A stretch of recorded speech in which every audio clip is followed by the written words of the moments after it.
Alors, nous remercions déjà le Seigneur Jésus pour la première partie qui nous a permis de passer et nous lui demandons de bénir cette seconde partie qui puisse nous faire du bien encore ce matin. Alors, je vais vous inviter à lire ce matin. Alors, c'est dans les évangiles, l'évangile de Luc, le chapitre 12.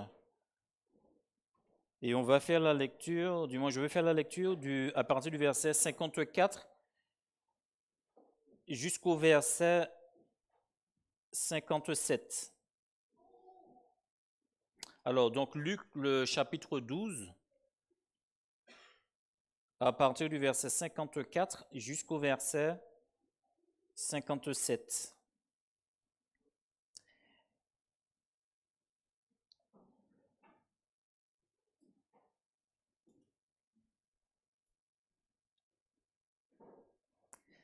Alors, si vous y êtes, je vais faire la lecture. Donc, j'ai dit donc Luc chapitre 12, à partir du verset 54 jusqu'au verset 57. Alors, l'auteur nous dit ceci.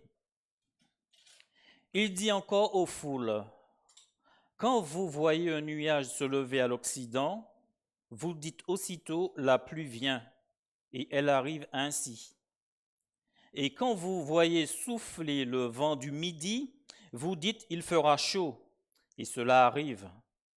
Hypocrite, vous savez discerner l'aspect de la terre et du ciel, comment ne discernez-vous pas ce temps-ci? Et pourquoi ne discernez-vous pas de vous-même ce qui est juste? Amen. Je voudrais prier encore ce matin. Seigneur, nous voulons te dire encore merci. Merci pour cette première partie. Nous voulons te présenter aussi cette seconde partie. Nous sommes venus ici, Seigneur, c'est pour être encouragés par toi, pour que tu puisses nous donner les capacités nécessaires à aller de l'avant avec toi. Nous sommes venus ici, c'est pour entendre ta parole. Et en ce matin, moi-même qui suis ici, je veux simplement être un instrument entre tes mains. Nous savons que de nous-mêmes, nous sommes petits, nous sommes faibles, mais toi, tu es ce grand Dieu et tu peux agir à travers nous par ton esprit que tu mets en nous. Alors ce matin, je te demande que vraiment ton Saint-Esprit puisse m'utiliser pour parler de toi, pour pouvoir annoncer ta parole, pour pouvoir nous encourager en ce matin, afin que nous puissions aller de l'avant avec toi. Et sous ces temps difficiles et confus, que nous puissions rester attachés à toi. Alors, bénis ta parole ce matin. Donne-moi cet instrument entre tes mains. Que ce ne soit pas moi qui parle, mais ce soit ton esprit. Dans le nom de Jésus. Amen. J'ai donné comme titre à mon intervention ce matin, Signe des temps.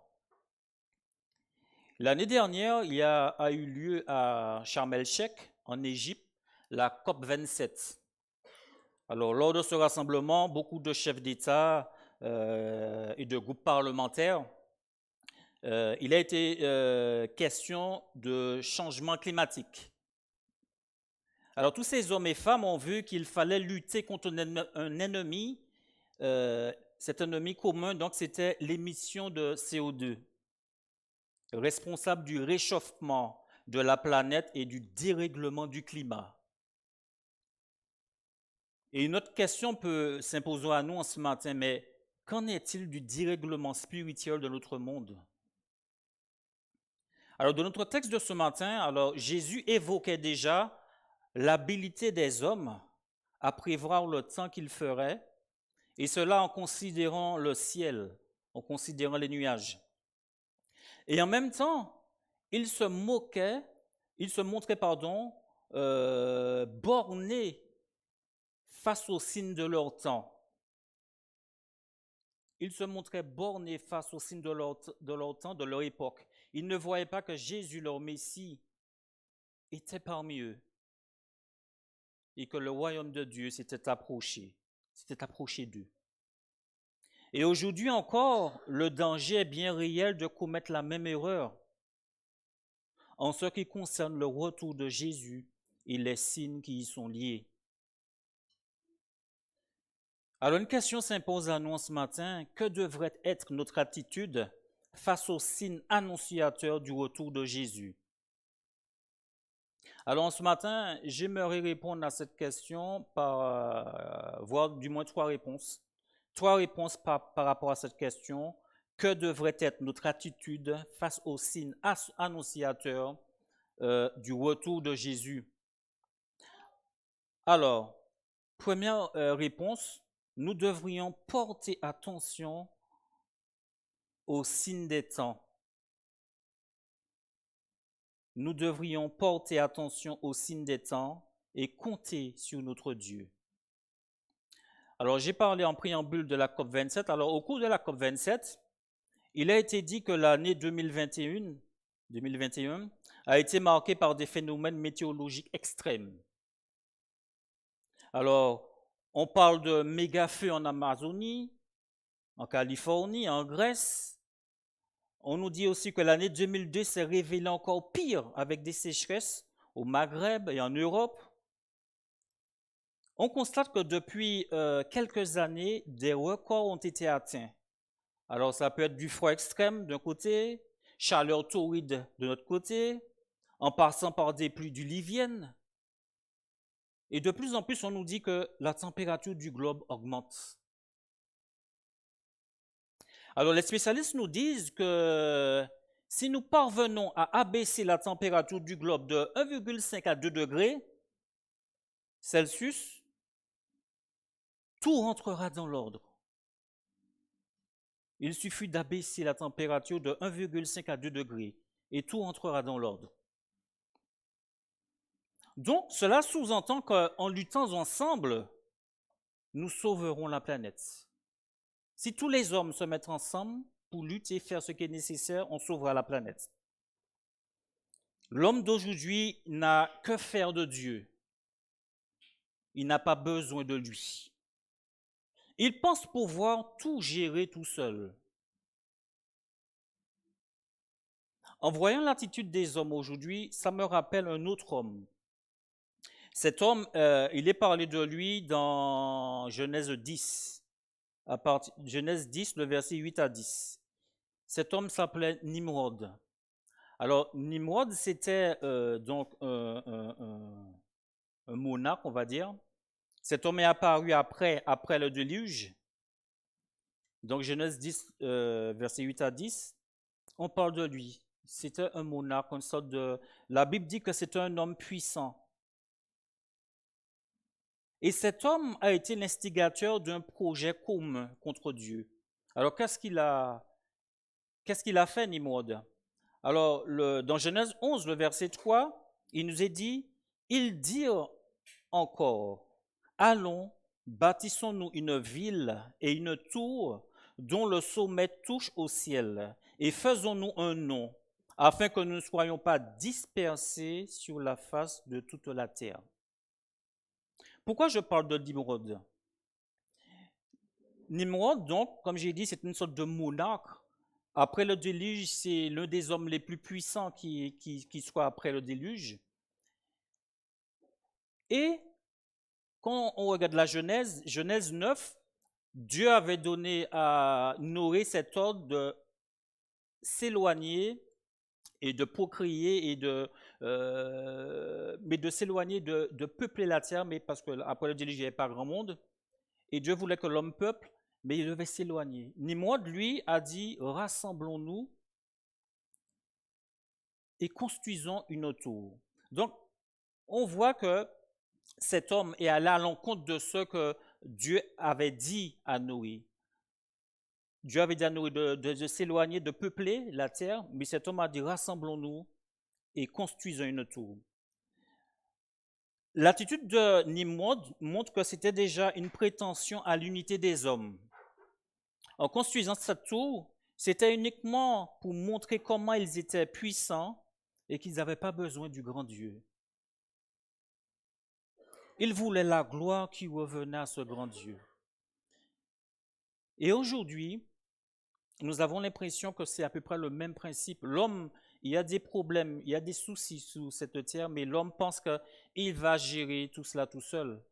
On n'a pas besoin de Dieu. On réussira cela tout seul. On n'a pas besoin on n'a pas besoin du grand Dieu. Et la Bible nous dit donc qu'à un certain moment, Dieu va descendre. Il va descendre regarder ce que ces hommes faisaient et il va les confondre. Il va confondre le langage parce qu'il y avait un langage universel et là, ces hommes, ils n'auront plus cette compréhension pour pouvoir travailler à leur œuvre et cette œuvre va cesser. Donc, tout ça pour montrer que depuis là, l'homme a déjà ce principe de se mettre ensemble pour pouvoir œuvrer, mais pour pouvoir œuvrer sans Dieu. On n'a pas besoin de Dieu, nous allons régler notre problème tout seul. Mais ce qui est important, et ce que je crois il est important de dire en ce matin, c'est que Dieu nous avait déjà averti. Dieu a averti l'homme de ce qui va se passer demain. Dieu avait déjà averti de ce qui allait se passer aujourd'hui. Lorsque Jésus était encore sur cette terre, il était avec ses disciples sous la montagne et il regardait le temple de Jérusalem. Le temple de Jérusalem, c'était un bel édifice, c'était quelque chose de merveilleux, une belle bâtisse avec de l'or devant. Et il paraît que les écrits sont restés disant que lorsque le soleil se levait là-dessus et qu'on voyait projeter le soleil là-dessus, ça brillait de mille feux. C'était quelque chose de merveilleux. Alors, les disciples disent à Jésus, mais regarde ce temple, mais c'est magnifique, c'est merveilleux. Et Jésus va leur dire que, vous voyez ce temple, il ne restera pas ici pierre sur pierre qui ne soit renversée. Les disciples ont trouvé ça bizarre, mais ils lui ont posé, alors à ce moment, ils lui ont posé 4 questions, mais dis-nous quels sont les signes et quand cela se produira-t-il? Et par la même occasion, ils lui ont posé la question, mais quel sera le signe de ton retour et de la fin du monde? Quels seront les signes de ton retour et les signes qui montreront la fin en quelque sorte? Et Jésus va donner une succession de détails, de choses qui vont se passer à la fin des temps jusqu'à son retour. Et je voudrais lire simplement un verset de ce que Jésus dit. Et le verset que je vais prendre ce matin, c'est dans Luc le chapitre 21, le verset 11, qui dit ceci. Il y aura de grands tremblements de terre et en divers lieux des pestes et des famines. Il y aura des phénomènes terribles et de grands signes dans le ciel. Alors, comme j'ai dit, les disciples ont posé au Seigneur ces questions. Le Seigneur leur a donné des réponses. Il leur a donné des réponses concernant ce qu'allait se faire pour la destruction du temple. Et entre parenthèses, ce que le Seigneur a dit au niveau du temple s'est réalisé. 70 ans après, en l'an 70 du moins, ce fameux général Tutus a détruit ce temple. Et quelques temps encore après, Israël est passé par des difficultés immenses. Et ils ont même perdu le pays parce que la nation d'Israël a même disparu. Alors, tout ce que le Seigneur dit dans Matthieu 24, Luc 21, concernant la question que les disciples avaient posée, cela s'est réalisé. Et concernant les 2 questions, à savoir quand il reviendra et quels seraient les signes, là aussi Dieu a donné des informations. Donc ce verset, il y aura de grands tremblements de terre et en divers lieux des pestes et des famines. Il y aura des phénomènes terribles et de grands signes dans le ciel. Pourquoi je lis ce verset ce matin? Les grands tremblements de terre, nous avons déjà vu ces choses. Hein. En 2004, il y a eu un tremblement de terre terrible dont a suivi un tsunami comme jamais on a vu en 2004. Ce tremblement de terre a touché plusieurs pays avec un nombre indéfini de victimes. Et c'était, je crois, le plus grand tremblement de terre qu'on ait jamais vu en 2004. En divers lieux, des pestes et des famines. Nous voyons parfois malheureusement ces choses à la télé. Et le terme qui m'interpelle ce matin, c'est qu'il y aura des phénomènes terribles. Jésus disait déjà en son temps qu'il y aurait des phénomènes terribles. Alors, les phénomènes terribles, ce terme sous-entend aussi tous les mots que nous voyons aujourd'hui. Inondations, canicules, incendies de forêt, les crues, les éruptions volcaniques. Il y aura des phénomènes terribles. En 2001, il y a eu ce fameux attentat aussi. On a peine à croire que l'être humain soit capable de faire des choses pareilles. Et vous tous, vous avez vu ça à la télé, ça a été vu en direct. Et tout cela fait aussi partie des phénomènes terribles. Et Dieu avait déjà averti, Jésus avait déjà averti que ces choses arriveraient. Donc, toutes ces choses terribles que nous voyons aujourd'hui ont été annoncées par la parole de Dieu. Mais le Seigneur Jésus va encore plus loin. Dans Matthieu 24, le verset 8, il est dit ceci: tout cela ne sera que le commencement des douleurs.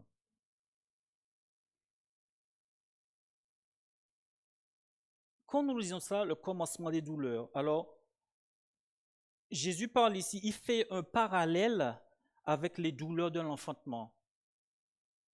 Les douleurs de l'enfantement, c'est les contractions en quelque sorte. Mais ce qui m'a interpellé, c'est que lorsqu'on parle de douleur, parce que le Seigneur parle de tout cela ne sera que le commencement des douleurs, donc il a donné un certain nombre de choses, et après il dit tout ça ne sera qu'un commencement, et après les choses vont empirer. Mais ce qui est important, je pense, et qu'il faut retenir, c'est que au niveau de cet exemple qu'a pris le Seigneur, à savoir l'enfantement, et les douleurs, donc on parle de contraction. Les contractions apparaissent, mais c'est à la fin de la grossesse, quand on regarde bien. Les contractions apparaissent, c'est quasiment au 9e mois. Donc, ça c'est pour nous montrer déjà, par rapport à l'histoire du salut, où nous en sommes aujourd'hui. Nous sommes carrément presque à la naissance, parce que la naissance, en quelque sorte, représente la venue de Jésus, en fin de compte. Et la Bible nous dit que tout ça, ce ne sera que le commencement des douleurs. Donc, on voit déjà la grossesse quasiment à terme à ce moment-là. La naissance est presque là. Donc, les contractions apparaissent à la fin de la grossesse, démontrant que la naissance de l'enfant, en quelque sorte, l'enfant attendu, l'enfant désiré est proche. Et cette naissance de l'enfant représente la venue de Jésus en gloire. Vers la fin de la grossesse aussi, il faut remarquer que les contractions arrivent de manière cyclique et de plus en plus douloureuses. Les contractions sont de plus en plus douloureuses. Donc, en quelque sorte, le Seigneur nous montre que plus on va avancer dans le temps, c'est plus ces fameuses contractions vont devenir douloureuses, mais ça montre aussi qu'on s'approche aussi du retour du Seigneur. Et c'est pour ça que nous voyons des choses qu'on n'a jamais vues. Je crois que c'est la semaine dernière, on parle aux infos, c'est une pluie de grêle qui s'est abattue dans je ne sais plus dans quel département en France, et puis qui a tout détruit. Il est tombé tellement de grêle en si peu de temps, et surtout en cette période, ça sort de l'ordinaire. Les gens ont tout perdu, les vignes, les plantations. Et quelques jours encore après, les journalistes montraient encore qu'il y avait encore de la grêle sur certains terrains. Donc nous voyons des choses que nous n'avons jamais vues. Donc, vers la fin de la grossesse, les contractions arrivent de manière cyclique et sont de plus en plus douloureuses. Donc, au niveau du temps, nous voyons que depuis quelques années, les catastrophes naturelles et les phénomènes ne cessent d'augmenter. Et tout cela annonce une chose, c'est que Jésus-Christ revient bientôt. Jésus revient bientôt. Donc, à cette question que j'ai posée en préambule, à savoir quelle devrait être notre attitude face au signe annonciateur du retour de Jésus, donc nous devrions porter attention aux signes et compter sur notre Dieu. Un deuxième point, que devrait être notre attitude encore face au signe annonciateur du retour de Jésus? Deuxième point, deuxième réponse, nous devrions être clairvoyants. Cela veut dire avoir du discernement.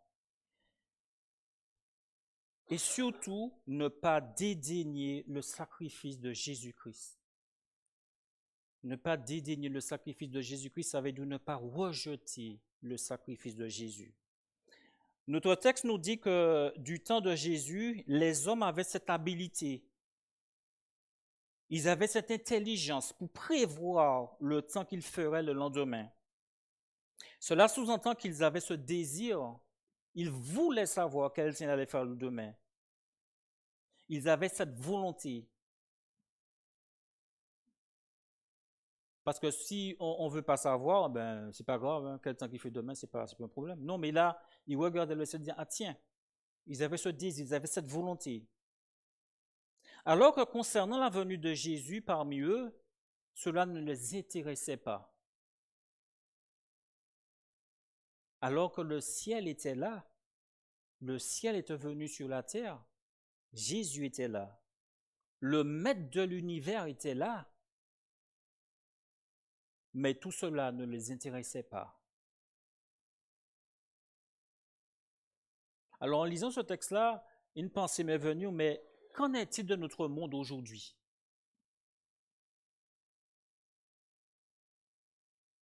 Quand on regarde notre monde aujourd'hui, qu'est-ce qu'on voit? Qu'est-ce que je vois?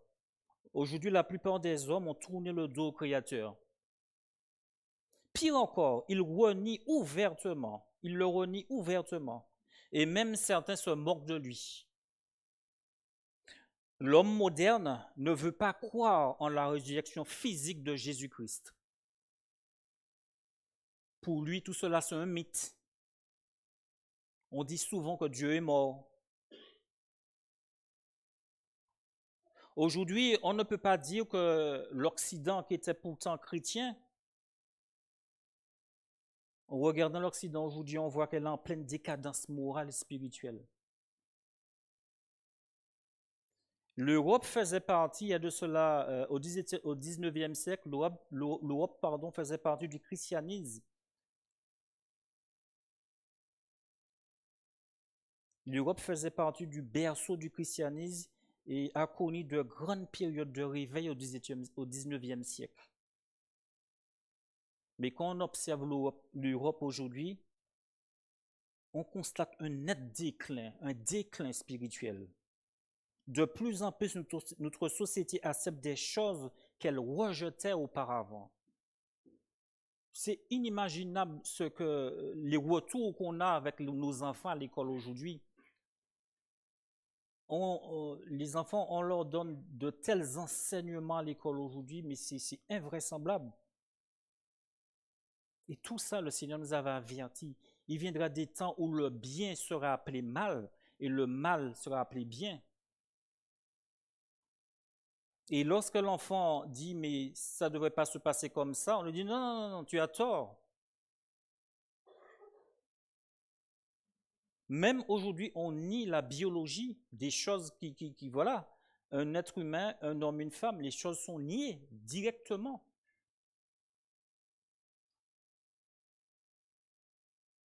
De plus en plus, notre société accepte les choses qu'elle rejetait auparavant. Hébreux, le chapitre 1, le verset 1 à 3 nous dit ceci.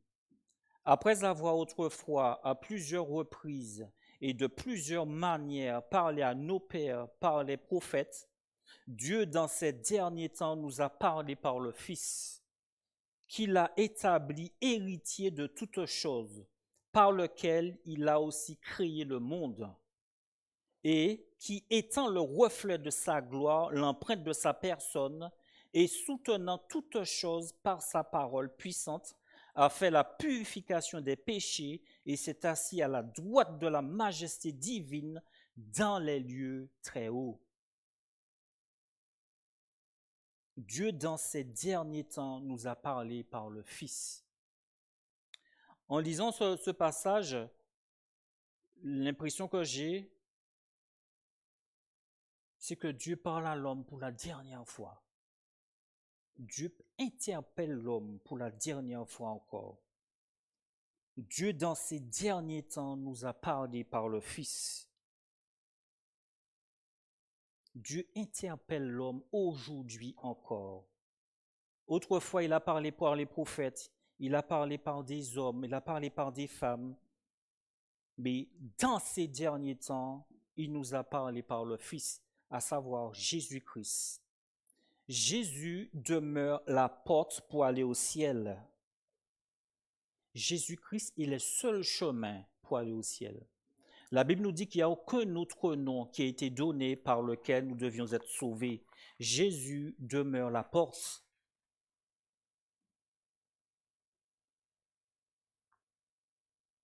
Celui qui a le Fils a la vie, nous dit la Bible, et celui qui n'a pas le Fils n'a pas la vie. Jésus demeure la porte pour aller au ciel. Le texte que nous avons lu nous dit un moment, et soutenant toute chose par sa parole puissante. Jésus soutient toute chose par sa parole puissante. Jésus-Christ demeure la solution à tous nos maux. Jésus demeure la solution des maux de notre société. Le texte nous dit qu'il soutient toute chose, c'est-à-dire que toute chose passe par ce grand Dieu. Tout passe par son pouvoir. L'homme ne parviendra pas à résoudre les problèmes de cette terre.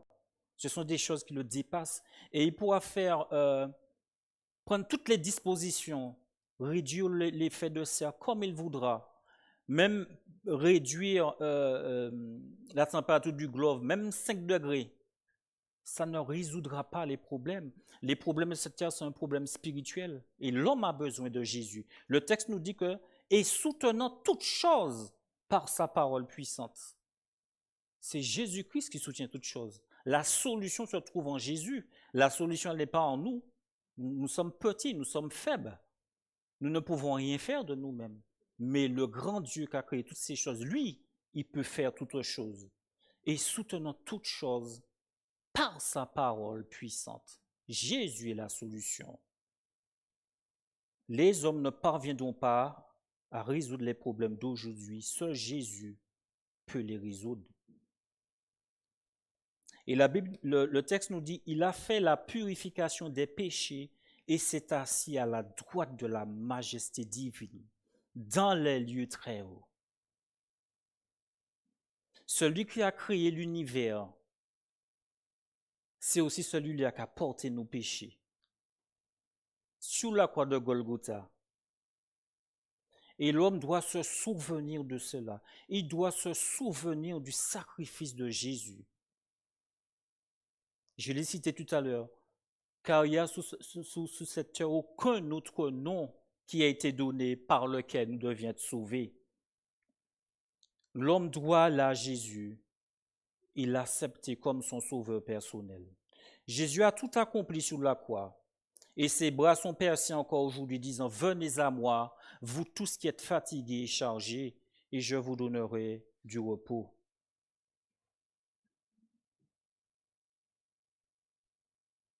Donc, vous qui n'avez pas encore fait ce pas avec Jésus, venez à Jésus avant qu'il ne soit trop tard.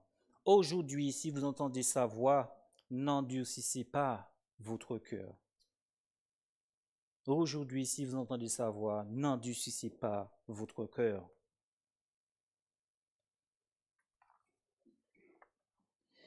Quelle devait être notre attitude face au signe annonciateur du retour de Jésus? La dernière réponse, nous devons être prêts. Pourquoi? Parce que Jésus revient bientôt. On s'entend déjà, le prophète Amos disait que la venue du Seigneur est aussi sûre que celle de l'aurore. La venue de Jésus est aussi sûre que celle de l'aurore. Dans Matthieu 24, ce fameux chapitre où Jésus donne les différents signes de son retour, il nous est dit ceci.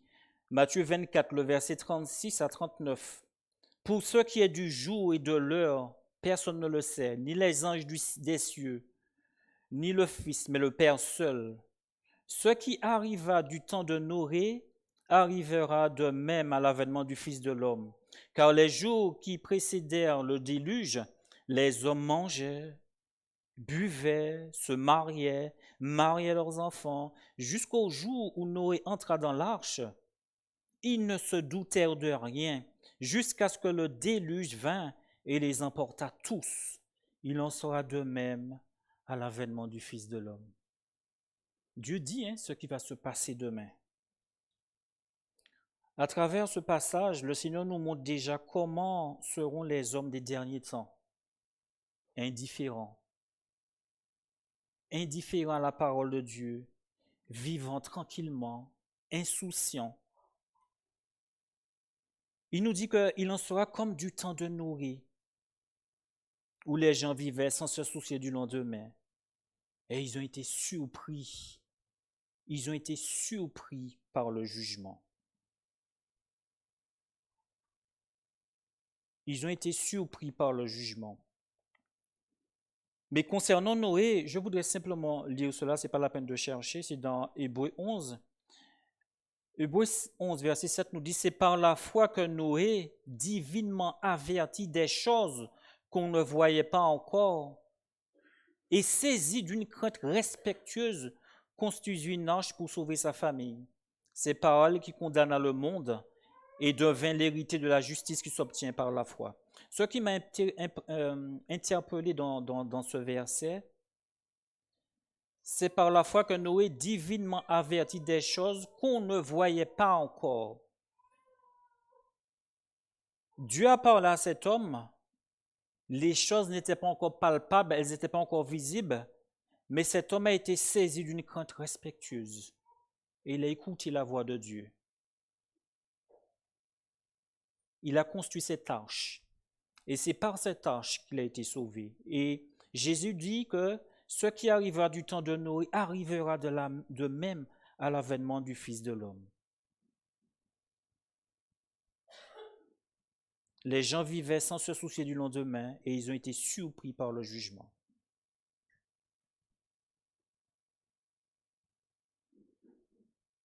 Jésus dit ce qui va se passer demain. Donc aujourd'hui, comme du temps de Noé, Dieu lui a parlé, il a porté attention, il a cru à la parole de Dieu et ça a été son salut. Il a construit cette arche et cette arche qui l'a permis d'être sauvé à travers tout ce déluge qu'il y a eu. Et le Seigneur nous dit que dans ces derniers temps, le jugement qui viendra, ce ne sera pas par l'eau, mais ce sera par le feu.